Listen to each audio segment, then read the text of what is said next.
and sharing this one and only life, ending up just another lost and lonely wife. You count up the years and they will be filled with tears.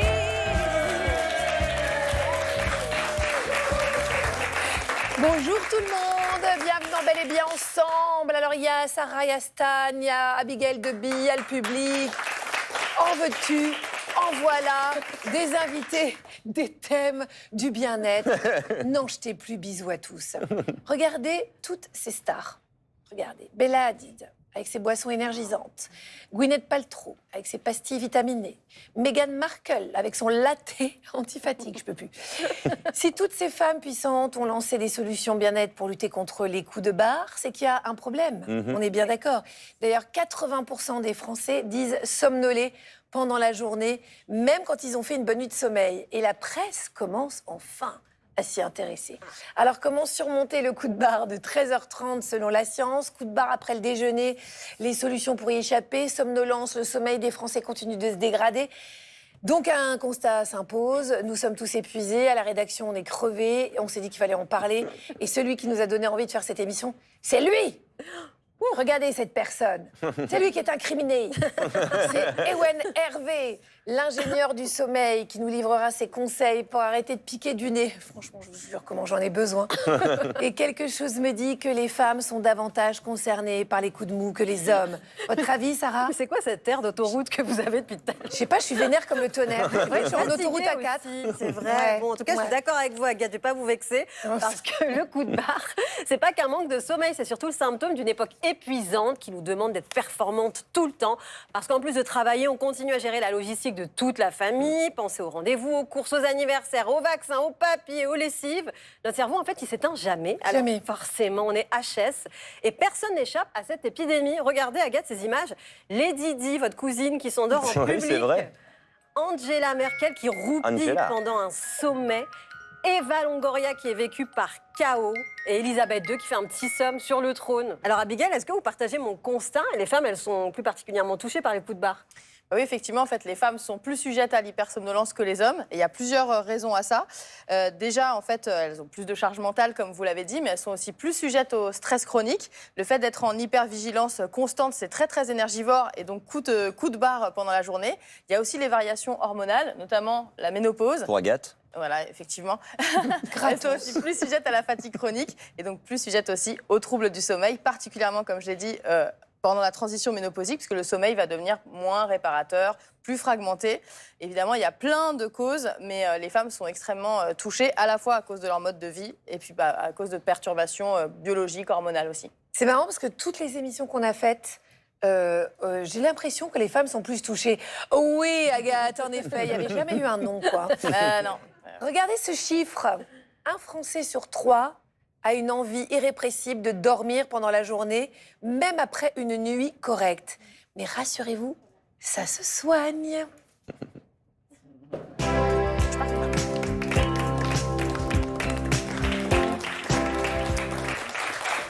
Et Ewen Hervé, Ewen Hervé. Non mais vous savez, vous méritez un hymne. Pourquoi? Parce qu'on a vraiment besoin. Non mais moi, en plus là je vous parle, je suis en plein coup de barre. Je peux le outer parce que. C'est l'heure. Oui, c'est ça. Non mais j'essaye de faire la fille qui va hyper bien, mais là je crois que j'ai pris un trop gros petit déjeuner. Ewen Hervé, vous êtes ingénieur du sommeil. Vos vidéos, elles font des millions de vues et vous allez nous expliquer comment éviter les coups de mou après le déjeuner. Premier réflexe à adopter, s'exposer à la lumière du jour dès le réveil. Exactement. En fait, la lumière du jour, c'est le signal le plus puissant pour régler le rythme circadien, donc notre horloge biologique. Et quand on arrive à régler le rythme circadien et l'horloge biologique, derrière, On n'a plus de coup de barre. on n'a plus de coup de barre parce que ça nous donne plus d'énergie, parce que ça régule les hormones du cortisol et de la mélatonine. Et du coup, le soir, on dort mieux et on a une meilleure énergie pendant toute la journée. Mais donc ça veut dire que je me lève, premier truc que je fais, j'ouvre mes rideaux et je regarde le ciel. C'est ça, 10 minutes. 10 minutes le matin, pendant la première heure, et ça suffit largement à être en pleine forme pendant toute la journée. C'est vrai? Ouais. Bien. J'ai essayé plutôt que de scroller, tiens. Je me disais bien que scroller, c'était peut-être pas la meilleure idée. C'est ça. Nouvelle pratique anti-coup de barre, la sieste que Jacques Chirac pratiquait pour recharger ses batteries. Donc des micro-repos, lui il faisait 15-20 minutes maximum, comme beaucoup de présidents, d'ailleurs beaucoup de patrons du CAC 40. Est-ce que c'est une bonne ou une mauvaise idée, ça ? Ça peut être une très bonne idée parce qu'en fait, la sieste courte de 15 justement à 20 minutes, ça va permettre de régénérer les batteries rapidement sans même avoir besoin de complètement s'endormir. On peut juste fermer les yeux et se reposer parce qu'il y en a qui n'arrivent pas à s'endormir en 15 minutes. Moi, j'ai impossible. Ouais, voilà. Eh bien, ça nous permet de régénérer de l'énergie sans aller jusqu'à une sieste de 1h30, 2 heures parce que ces siestes-là qui sont bien longues, en fait, on va faire un cycle complet, on va rentrer en sommeil profond. Et donc, des fois, c'est encore plus dur d'en sortir et de se réveiller. Oui, il faut faire attention, en tout cas, à ce que ça ne dure pas plus, pour pas aller vraiment dans les bras de Morphée. Abigail, il y a une autre solution anti-coup de barre à la portée de tous, c'est l'hydratation, il paraît. Contrairement à ce qu'on nous fait croire, la seule vraie boisson énergisante, c'est pas le café, c'est pas tout ce qu'on a vu, là, de Gwyneth Paltrow et toutes les autres stars. Pas certainement pas. C'est l'eau. Oui, c'est vrai que souvent, quand on est fatigué, j'en sais quelque chose avec les gardes, par exemple, on aura tendance à aller prendre un café, mais c'est un peu une solution temporaire, c'est un coup de boost, mais qui va juste masquer les signaux de fatigue. En fait, le café, ce qu'il fait, c'est qu'il va aller se fixer sur les mêmes récepteurs qu'une molécule qu'on appelle l'adénosine. L'adénosine, en fait, c'est un métabolite que nos cellules vont relâcher au cours de la journée quand elles produisent de l'énergie, et quand ça s'accumule, ça envoie à notre cerveau des signaux de fatigue en disant là, il faut aller se coucher. Et donc, en fait, le café va masquer ces signaux de fatigue, mais la fatigue, pour autant, elle ne disparaît pas et on reste en hypervigilance, mais c'est assez artificiel. Et en fait, ce à quoi on ne pense pas, c'est que souvent, en fait, notre fatigue, elle peut être liée à une déshydratation légère. Et quand on est déshydraté, en fait, le volume sanguin global va diminuer et tous les organes vont être moins bien perfusés, y compris notre cerveau. Et donc, c'est très, très important de penser à prendre d'abord un verre d'eau avant d'accumuler les cafés. L'eau, c'est aussi le facteur majeur d'un paramètre très important qu'on appelle l'homéostasie, c'est-à-dire l'équilibre interne. Vous savez que pour se sentir bien, en fait, il faut que tous nos paramètres sanguins soient toujours dans des concentrations à peu près stables. Le taux de sel, le taux de calcium, le taux de potassium, etc. Et sans eau, en fait, on ne peut pas y arriver. Donc, en fait, c'est une solution extrêmement simple et beaucoup moins coûteuse et factice que le café. Et si on n'aime pas l'eau ? Si on n'aime pas l'eau, il faut en boire quand même, parce que l'eau, c'est la vie, je suis désolée. Je n'ai pas d'autre solution. Il espère toujours qu'on lui dise une petite bignouse. Il est temps de dénoncer un grand coupable de nos coups de barre, les déjeuners trop copieux qui nous font piquer du nez. C'est une tradition française qui date pas d'hier, comme Stan a pu le constater en voyageant dans le temps, car oui, il a ce don, mesdames et messieurs.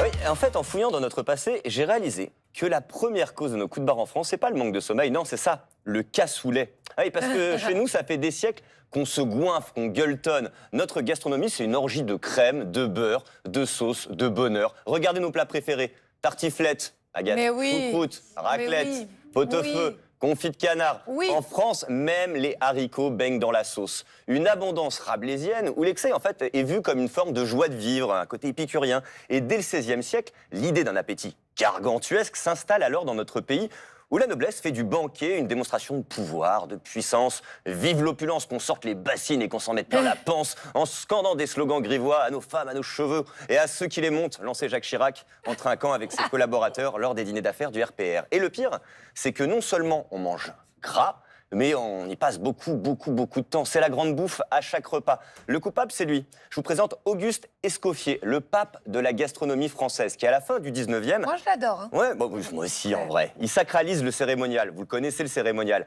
Apéritif, hors d'œuvre, entrée, plat, fromage, salade pour la conscience, dessert, café, Dijon, pour faire passer le tout. C'est sans fin. Et voilà comment on a les dents du fond qui baignent dans la sauce au poivre et le bouton du pantalon qui pète. Le souci, c'est qu'après un repas aussi riche en général, le corps il mobilise beaucoup d'énergie pour digérer. Et forcément, on pique du nez à 14h.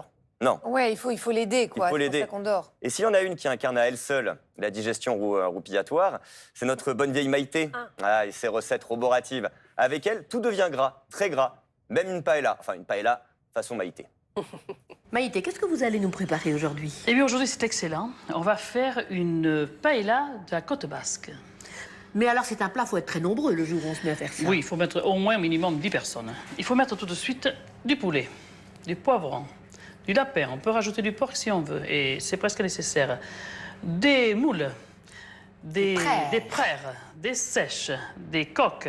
Bon, et qu'est-ce qu'on va faire en premier? Eh bien, on va commencer par faire le courbouillon. Mais où est le riz d'abord? On ne le voit plus. Si, on le voit. Il y a tellement de bonnes choses. Tellement de bonnes choses. Voilà. Voilà le riz. On va sortir là. Regardez. Tout comme il est. beau, tout en gras. Voilà. Et tout en grain et pas collant.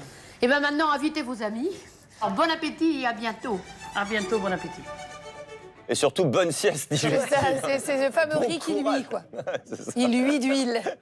En fait, il y a qu'Obélix qui pique pas du nez avec ça dans le ventre. Et ouais, derrière nos énormes coups de barre, est-ce qu'il n'y a pas une raison culturelle? Je veux dire, Maïté et notre gastronomie française. On Ouais, mange trop. Exactement, comme tu l'as dit, on mange trop, on mange gras surtout. Et le gras, ça prend longtemps à digérer dans l'estomac. Et surtout, pendant qu'on digère, en fait, le système digestif, il va être chargé de sang.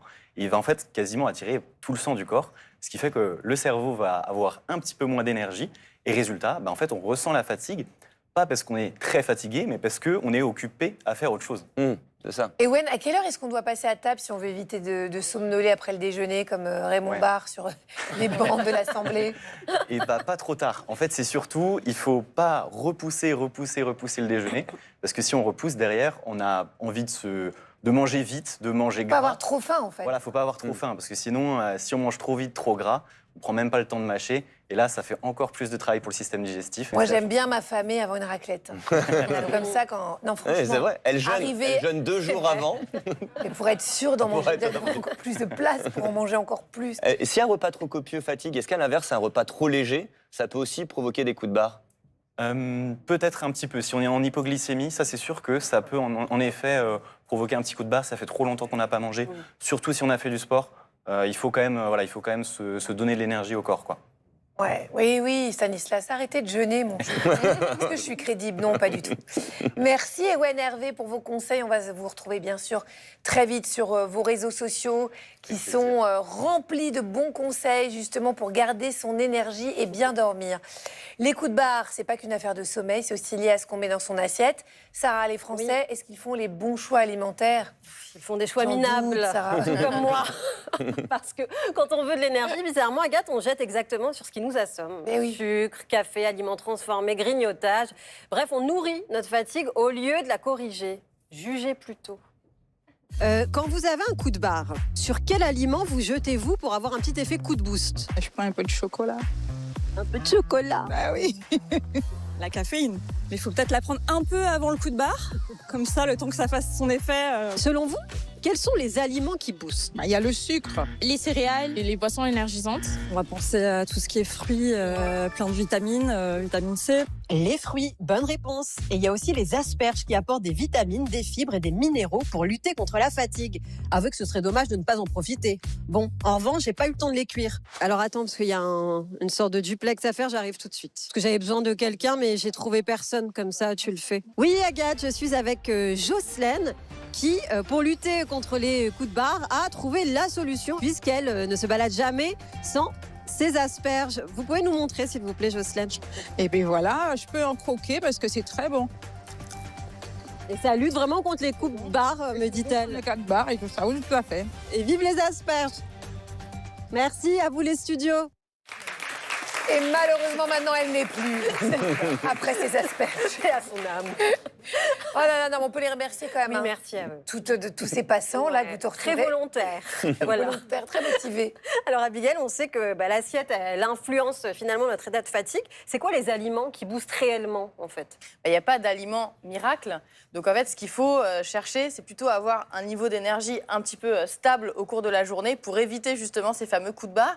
Donc les conseils qu'on peut donner, déjà, c'est de consommer assez de protéines, parce que les protéines, en fait, c'est vraiment quelque chose qui va permettre d'atteindre beaucoup plus facilement la satiété. Si on a envie de consommer du sucre, parce que le sucre, c'est aussi beaucoup de plaisir, c'est bien de l'associer à des fibres, parce qu'en fait, les fibres vont ralentir la vidange gastrique et ralentir l'absorption des sucres, et donc ça permettra d'avoir un niveau d'énergie beaucoup plus stable également. Pareil, en fait, si on consomme des féculents, il en faut absolument, mais plutôt des féculents de bonne qualité, c'est-à-dire des féculents qui ne vont pas faire augmenter la glycémie trop vite et donc ensuite provoquer chez certaines personnes des crashs. Je sais que c'est en ce moment, c'est un peu la mode de parler des pics de glycémie. C'est quelque chose qui est totalement physiologique, c'est-à-dire que quand on mange des glucides, eh bien, la glycémie va augmenter et ça va faire sécréter de l'insuline et ensuite la glycémie va descendre. Mais chez certaines personnes, en fait, ça peut provoquer ces fameux coups de barre, une hypersomnolence, des troubles de concentration, etc. Et pour ça, c'est bien de consommer des légumineuses, du riz complet, des choses comme ça. Et puis après, on peut avoir une petite formule secrète qui est la formule des 3 M. Mâcher, méditer, marcher. Mâcher parce qu'il faut qu'un repas en fait, dure minimum 20 minutes pour atteindre la satiété. Donc souvent, on ne mastique pas assez les aliments. Combien de fois pour ce... En fait, j'avais entendu 40 fois la première. Oui, il y en a qui disent 20 fois, 30 fois, 40 fois. En fait, c'est extrêmement long. C'est des grands moments de solitude qui peuvent nous stresser un petit peu. La deuxième, c'est méditer. Alors, c'est pas forcément méditer, mais c'est en tout cas essayer de manger en conscience parce que quand on mange en faisant autre chose, notamment avec les écrans, on a tendance à manger plus vite, à pas se concentrer, etc. Et ça, notre cerveau a aussi besoin de moments pour récupérer. Et la troisième chose qui est très intéressante, notamment quand on consomme du sucre, c'est d'aller marcher après un repas, parce que ça va booster la circulation sanguine, ça va la relancer et ça va permettre aussi d'utiliser les sucres en fait comme énergie. Et puis ça va permettre de pas trop stocker et ça favorise la digestion. Donc ça peut être une bonne chose. Il faut éviter vraiment le piège. En fait, le piège, c'est de se jeter sur les barres sucrées qui vont provoquer effectivement ce pic de glycémie. On va se sentir temporairement mieux, mais chez certaines personnes, encore une fois, c'est pas pire, forcément bien toléré. Sans verser dans la folie des capteurs de glycémie, etc., quand on n'a pas de diabète. C'est un petit message. Je voudrais qu'on s'attarde justement sur le sucre, parce que c'est vrai que quand on en prend trop, il provoque des coups de barre. Pendant des années, on nous l'a vendu quand même comme un booster d'énergie. Je ne sais pas si vous vous souvenez de cette pub qui date de 1994. J'étais pas née. Maman, je me sens toute faible. Eh bien, repose-toi, ma chérie. Mais non, c'est pas ça. J'ai besoin de quelque chose avec du calcium, du fer, des vitamines. C'est pour ma croissance. Comme une barquette de par exemple. Oui, par exemple. Merci, maman. Nouvelle barquette de... ne dites jamais à vos enfants que c'est bon pour eux. Incroyable. Ça. Non, mais on faisait croire que c'était bon pour la santé. Ouais, on nous faisait croire que c'était bon pour la santé et on le croyait. C'est comme, vous savez, une marque où il y a des surprises dedans, où c'est plein de lait, plein de calcium et tout ça. Et moi, je l'ai encore dans un coin de ma tête. Donc, quand mes enfants mangent ça, je fais non, ça va. Non, mon chou, ça va pas du tout. Alors que ce soit donc avec cette marque de barquette, comme on a vu, ou alors avec des céréales qui nous donnent, vous savez, la force du tigre et tout. C'est vrai qu'on peut faire croire que le petit déjeuner idéal, ce sont les céréales soufflées, les biscuits pleins d'énergie, etc. Résultat, en fait, c'est un shoot de glucose à 8 heures avant le crash de 11 heures. Et aujourd'hui, les nutritionnistes proposent une alternative pour démarrer la journée du bon pied. Et c'est notre envoyé spécial bien-être, Arnaud Loquet, qui rentre à peine de sa dernière randonnée dans les Alpes. Il va nous dire ça. Et j'ai fait des rencontres. C'est vrai. Exceptionnelles. Ah bah ça relie, hein. Oui, ça. Arrivé à Paris, je me suis rhabillé. Ça va, mon petit Arnaud? Et vous? Bonjour tout le monde. Le rouge vous va à merveille. Justement, sur la route, je mets du rouge pour pas me faire écraser pendant mes reportages. C'est très efficace. Vous l'avez dit tout à l'heure, j'ai adoré quand vous parliez de cassoulet, de gras, parce que moi, venant du Sud-Ouest, je vais pas jeter la pierre à pauvre Maïté, que j'ai adoré dans ma jeunesse. Mais les Français, on a aussi notre défaut, c'est que le matin, on mange hyper sucré. C'est-à-dire qu'on a de la chance, on a du bon beurre, des super bonnes confitures, on a des boulangers qui nous font des baguettes absolument magnifiques, des viennoiseries, croissants. Vous dites pain au chocolat. Moi, je dis chocolatine. Mais tout ça, c'est vraiment pas bon. Et on va... Les Suisses. Non, mais je veux dire, il y a la chocolatine plus. C'est le Suisse. Vous ne connaissez pas le Suisse? Non, oui, c'est délicieux. C'est un truc encore plus gras avec encore plus de chocolat. Oui. Oh là là, mais c'est merveilleux. Enchaînez, laissez-moi ça. Vous arrivez chez un boulanger, vous regardez la vitrine, vous avez envie de tout prendre. Sauf que le problème, c'est qu'après, bam, tu prends le gros coup de barre derrière parce que le sucré, c'est ce qu'il y a de pire. Et pour une fois, on peut envier les Anglais, c'est-à-dire que leur breakfast salé, au final, c'est quasiment ce qu'il y a de mieux. Avant que je vous fasse découvrir le petit-déj protéiné pour tenir et être efficace toute la journée, le concept, c'est moins de sucre, beaucoup plus de protéines le matin. Mais là, vous dites, c'est quoi le petit-déj protéiné? Réponse. Pour y voir plus clair, Florine a donné rendez-vous à Caroline Costi, diététicienne nutritionniste. Elle est l'autrice de 2 livres intitulés Pour être rassasié, manger protéiné et Mes petits déj sains et protéinés. Bonjour, Coralie.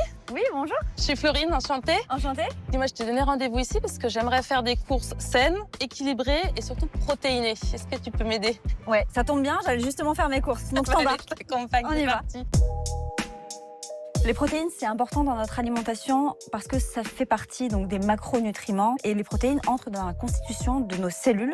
Et puis, d'un point de vue plus basique, ça va contribuer à la satiété. Il y en a dans la viande, mais aussi dans le poisson, dans les œufs, dans le fromage, dans les produits laitiers. Et il y a aussi les protéines végétales. Il y en a plein dans ce magasin, ça tombe bien. Tu peux mettre des protéines absolument partout. L'idée, c'est de varier les sources de protéines pour avoir tous les profils d'acides aminés. Et d'ailleurs, je vois là, il y a des barres céréales, c'est marqué protéinées. C'est à base d'amande, donc je ne suis pas étonnée parce que l'amande est naturellement riche en fibres et en protéines. Donc c'est intéressant quand tu fais tes courses de regarder la portion. On est à peu près 20 grammes de protéines. Sur 100 grammes. Sur 100 grammes. Ouais. Au final, si tu divises par 3, tu as à peu près la même quantité de protéines que dans une poignée d'amandes. Occasionnellement, c'est bien. Au quotidien, au détriment d'aliments plus bruts, c'est pas forcément l'idéal. Les noix, ça peut être pas mal. On est autour de 5 grammes pour une poignée. Un œuf entier, c'est 6 grammes de protéines. C'est ça, donc une poignée de noix, ça équivaut à un œuf. Oui, c'est ça. Ok. Alors, dans le pain aussi, on peut trouver des protéines. Et oui, c'est le type de farine qui va enrichir ton pain en protéines. La baguette blanche, ça marche pas? Il y en a très peu, il y a surtout des glucides, mais il y en a un tout petit peu quand même. Les pains aux graines sont les plus riches en protéines. Ils contiennent des graines. Les graines sont aussi une source de protéines. Le skyr est très à la mode en ce moment. Tu vois ici, on a 9,3 grammes de protéines pour 100 grammes de skyr. Une dizaine de grammes de protéines pour 100 grammes, c'est pas mal quand tu veux compléter tes apports. Il y a une super alternative aussi, ce sont les petits Suisses. Très souvent, dans de grandes enseignes, tu vas avoir du skyr qui va coûter 2 à 3 fois plus cher que les petits Suisses. Et ça contient autant de protéines que le skyr. J'aime beaucoup le houmous, c'est à base de pois chiches, mais pas que. Ici, tu as 9,5 grammes de protéines pour 100 grammes, que 15 grammes de graisse. Versus, par exemple, si tu mets du beurre sur tes tartines. C'est très bon le beurre, mais le beurre, c'est 82 grammes de matière grasse pour 100 grammes. On se le prend alors du coup? Ouais, pour le petit-déj, et puis s'il en reste, on en garde pour l'apéro. Les courses faites, place à la préparation d'un petit déjeuner hyper protéiné. Au menu, tartines gourmandes à base de houmous et bowl cake au beurre de cacahuète. Des recettes rapides et saines pour éviter les coups de barre. On va commencer par faire griller des pois chiches pour apporter un peu de croustillant à ta tartine. On va d'abord les enrober d'un petit peu d'huile d'olive et quelques épices et les mettre au four à 180 degrés pendant 10 à 12 minutes. Et après, on termine un petit peu au grill pour que ce soit bien croustillant. Ces pois chiches toastés viennent rejoindre le houmous, les pousses d'épinards, les kumquats de cette généreuse tartine. Deuxième recette, le bowl cake. Une base simple que vous pouvez agrémenter selon vos envies et votre appétit. Le bowl cake, tu peux le faire aussi avec des flocons d'avoine ou de la farine d'avoine. Ici, on a un mélange de farine. On va ajouter une petite cuillère de levure chimique, du fromage blanc. On va ajouter encore une source de protéines, un œuf. Nous, on va mettre un fruit frais après, à la dégustation, parce que ça va t'apporter de la mastication et puis des vitamines. Après 3 minutes au micro-ondes, on démoule. Reste juste à ajouter les toppings de votre choix. Florine et Coralie ont choisi des noix et du sirop d'érable. Bon, moi, j'ai un peu envie de goûter quand même, maintenant. Wahou! On y va? Allez, c'est parti. Merci.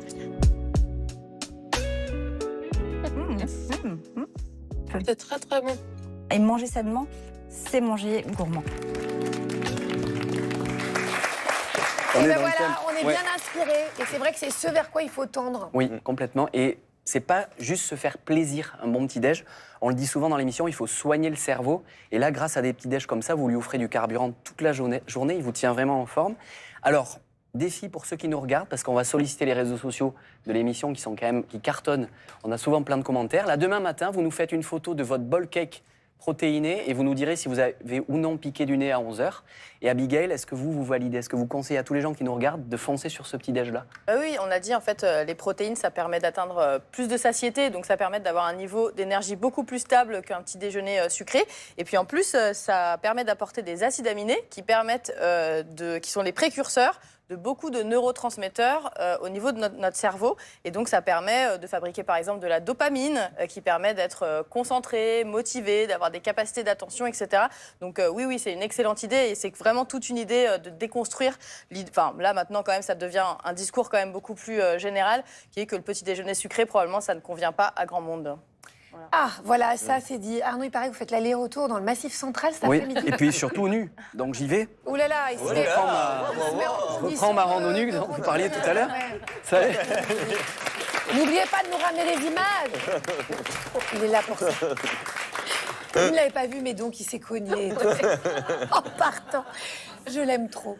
Dans notre arsenal anti-coup de barre, cette étude, marcher seulement 10 minutes, après le déjeuner, ça permettrait de réduire la somnolence d'environ 25% chez les salariés français. Alors parfois, pour retrouver de l'énergie, il suffit juste de bouger un tout petit peu. Et c'est ce qu'on va faire avec notre kiné maison adorée.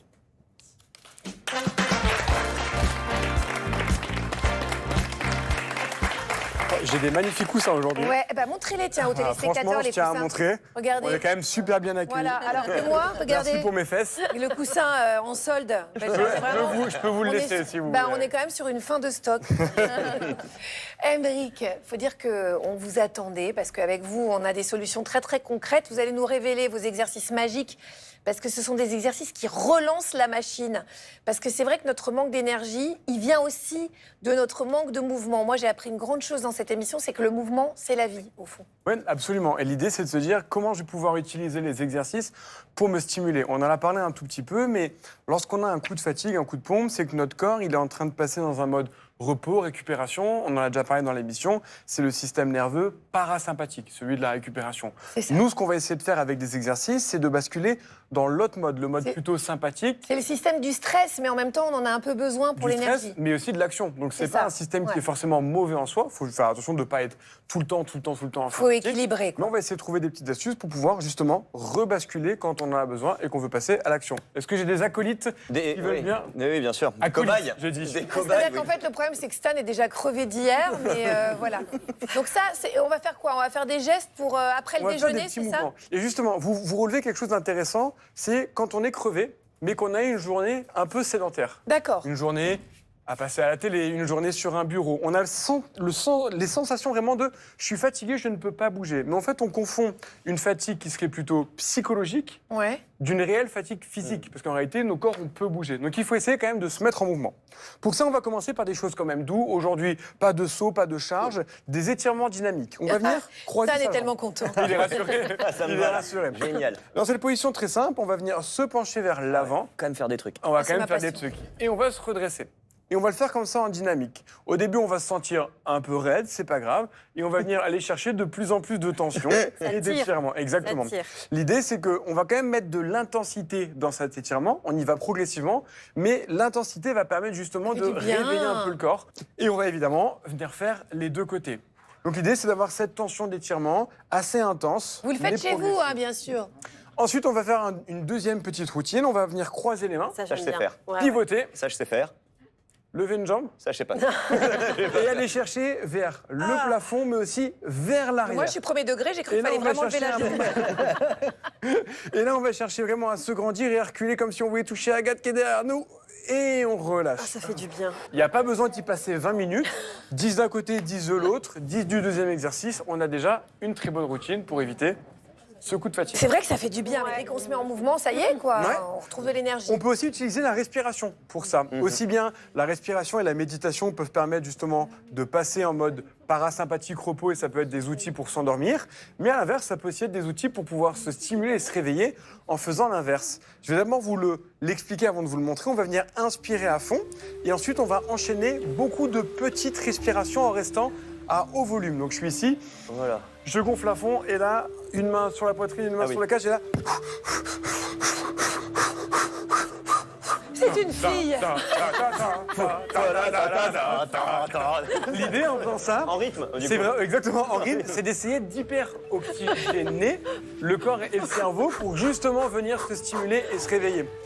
Attention, si la tête tourne, on fait une petite pause parce que si on n'y est pas habitué ou qu'on a des problèmes respiratoires, on y va pour le On m'apporte tout de suite une bassine d'eau chaude. Et puis quand je vous entends sans vous voir, Car je Agathe, sens qu'il vient, j'ai mon l'impression Dieu. que je suis en salle d'accouchement plus que dans un bureau. Eh oui, Donc à faire peut-être. c'est mon vieux métier qui revient. Mais en faisant ça, du coup, pas pareil, on va venir se stimuler, on va hyperventiler, ça va réoxygéner le cerveau et ça va nous redonner de l'énergie pour lutter. Ça va? Ouais, j'ai une patate. Je suis au top. Donc voilà, des choses faciles à faire pour pouvoir comme ça lutter contre les coups de barre. Ok. Ça marche bien. Ça marche bien. Merci. Non, mais merci, Émeric. hein. Avec plaisir. Oh là là. Et il, Encore repart- avec ça, moi. il est toujours d'une énergie, mais lui, s'il vit pas jusqu'à 120 ans, bye, Émeric est déjà parti. On lui a même pas dit ciao, à bientôt. Non, le gars est déjà parti dans son ultra trail. Alors lui, il est dans le Massif Central avec Arnaud, déjà en train de faire sa randonnée. Bref, merci en tout cas. Aime ton kiné qu'on peut retrouver sur ses réseaux. Il y a toujours des solutions très très concrètes comme ça sur ces réseaux aussi. Sur Internet, on nous vend des solutions magiques anti-coup de barre. Stan a donc enquêté sur l'immense n'importe quoi des réseaux sociaux et démêle le vrai du faux.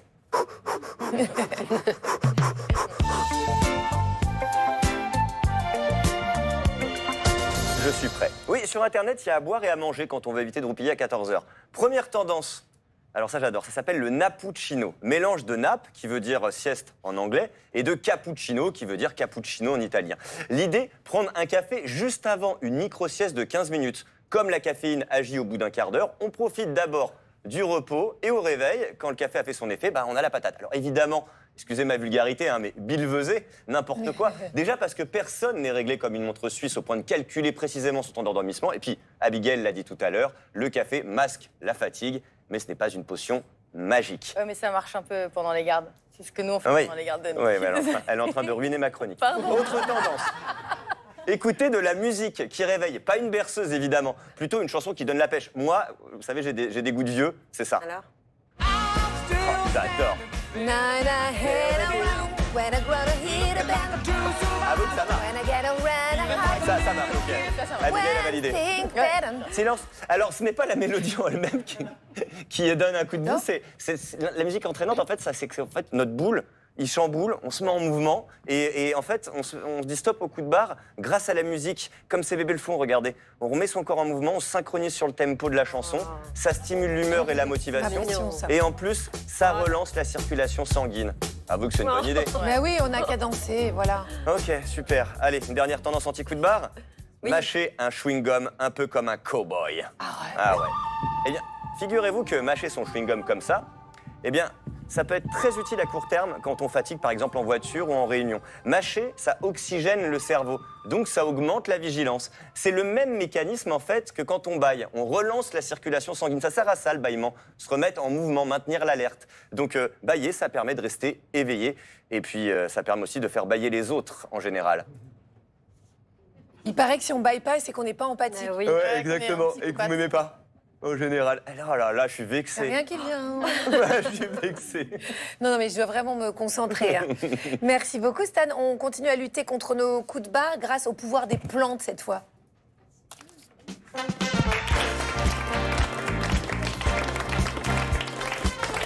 Et on a notre spécialiste S-Plantes, c'est Caroline Gaillet. Bonjour Caroline. Bonjour Agathe. C'est un plaisir de vous avoir. Vous connaissez tout sur les plantes. Un problème, une solution. Enfin, un problème, une tisane avec vous. Donc ça, c'est pas mal. Oui, Enfin, une décoction. Voilà. Alors, vous êtes diététicienne, phytothérapeute et on est allé chercher des solutions naturelles à nos coups de mou dans votre ouvrage qui est formidable, qui est très bien fait, qui s'appelle « Le grand guide de l'herboristerie pour toute la famille ». C'est aux éditions Le Duc. Première situation, on imagine, c'est le matin. On se réveille et comme moi ce matin, on se dit « Waouh, vivement ce soir que je me recouche. » On sait que la journée va être longue. C'est-à-dire que je sais pas, on est sans élan, sans entrain et tout. Qu'est-ce qu'on prend en tisane au petit-déj? Eh bien justement, une tisane que je vais vous faire déguster. Ah, yes. Alors l'idée, c'est de se réveiller en douceur, attaquer le matin très tôt, pour ceux qui se lèvent à 6h, 7h, directement un café, c'est trop tôt. Petit café, c'est bien vers 10h. Voilà.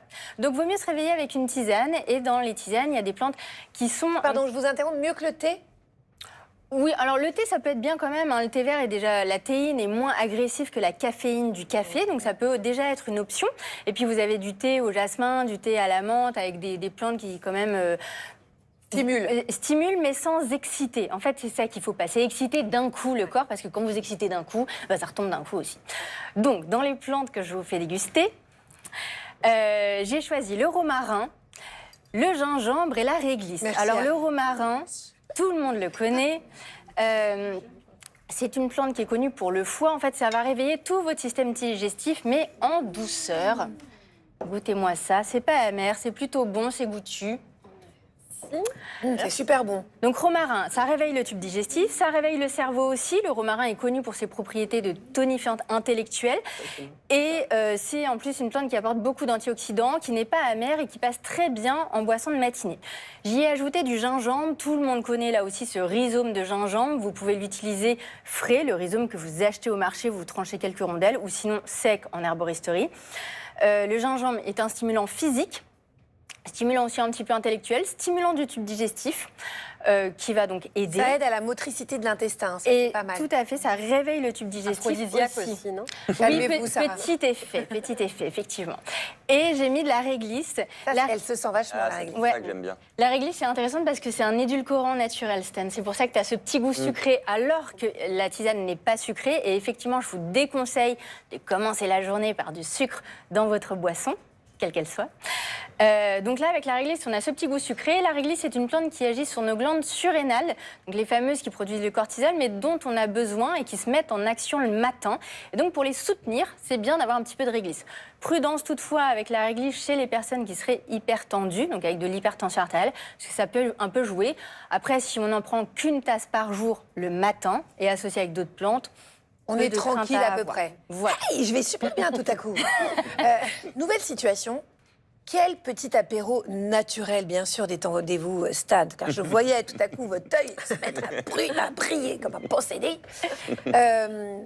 Pour anticiper un peu l'après-midi, pour que l'après-midi, vu que je me suis levée en ayant vraiment hâte d'être au moment où je me recouche, donc vraiment pour que l'après-midi soit plus dynamique. Ça va, vous, c'est nous? Alors, non, la guarana vous fait du bien, Agathe. Petit shot de guarana. La guarana, ouais, petit fruit, là, ce petit fruit rouge avec un œil noir qui nous vient des Indiens Warani. La guarana, c'est une plante intéressante parce que, alors, elle est riche en caféine, donc un peu comme cette histoire de Napuccino. L'idée, c'est en fin de matinée, quand on sent vraiment, Aymeric parlait du système parasympathique qui se réactive, et ben la guarana, c'est une plante qui est riche en caféine et qui va justement re-switcher en système orthosympathique, en système d'éveil, pour pas complètement sombrer. Et c'est pas mal de le prendre en fin de matinée. Il y a des limites ou pas à respecter? Oui, ça a des limites. Mais tu vois, une petite pointe de couteau, t'es pas forcément sur la cuillère à café, mais une petite pointe de couteau que tu peux prendre soit pure en bouche ou que tu dilues dans ta tisane, un verre d'eau, quelque chose, que tu prends en fin de matinée, et ben, ça te redonne un petit coup de pouce. C'est un grand tonique intellectuel pour justement toutes les personnes qui sont sollicitées intellectuellement. Ça va soutenir aussi. Très sollicitée. Plus sec, Agathe. Bien sûr, c'est ce que je vais faire. Je sais pas si on n'est pas mis un peu. Il y a des effets. Non, ça va bien se passer avec des contre-indications. Alors, les contre-indications, l'hypertension artérielle, la grossesse, l'allaitement. La grossesse, peut-être. Oui, peut-être que j'attends un heureux événement. 52 ans bientôt. Après, vous n'en avez pris qu'une fois, en petite quantité, ça devrait bien se passer. Aïe, aïe, aïe. Bah, c'est pas mauvais, hein. C'est pas quelque chose qu'on va prendre en cure, forcément. Mais là, j'ai besoin, un peu comme l'histoire des gardes, Abigail, vous disiez, où il faut que je sois alerte et focus. Ben, un petit shoot de guarana, c'est intéressant à ce moment-là. Dernière situation, le brouillard mental. Voilà, là. Qui a du brouillard mental régulièrement ici? Oui. C'est là que personne lève la main, c'est le cas en plus. Ah, quand même, merci, parce que je suis pas toute seule. Mon Dieu.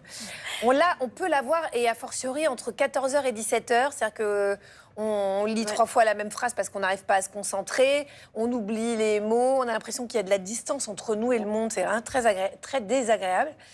Quelle plante, alors, pour le dissiper, si ça existe? Alors, ça existe, il y en a plusieurs qui existent. Là, j'ai choisi de vous parler, Agathe, de l'éleutérocoque. Alors, désolée pour ce nom barbare.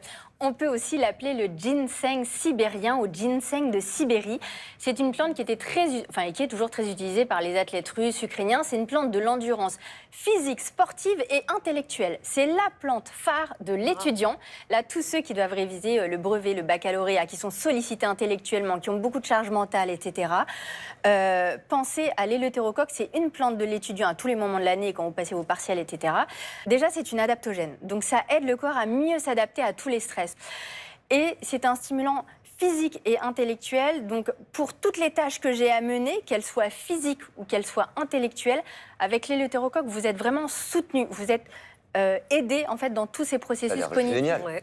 L'éleutérocoque, Il y a des contre-indications ou pas? L'éleutérocoque, toujours grossesse, allaitement.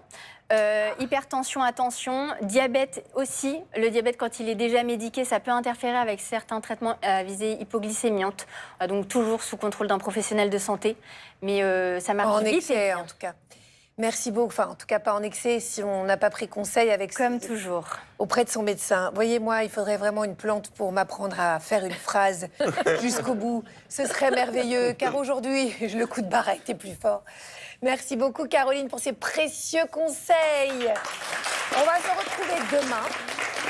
Je voudrais remercier Arnaud, Emeric, Stan, Abigail, Sarah, le public, Caroline bien entendu. Et on va se retrouver demain sur France 2 à la même heure. On va se gêner. D'ici là, prenez soin de vous. Bisous, bonne journée.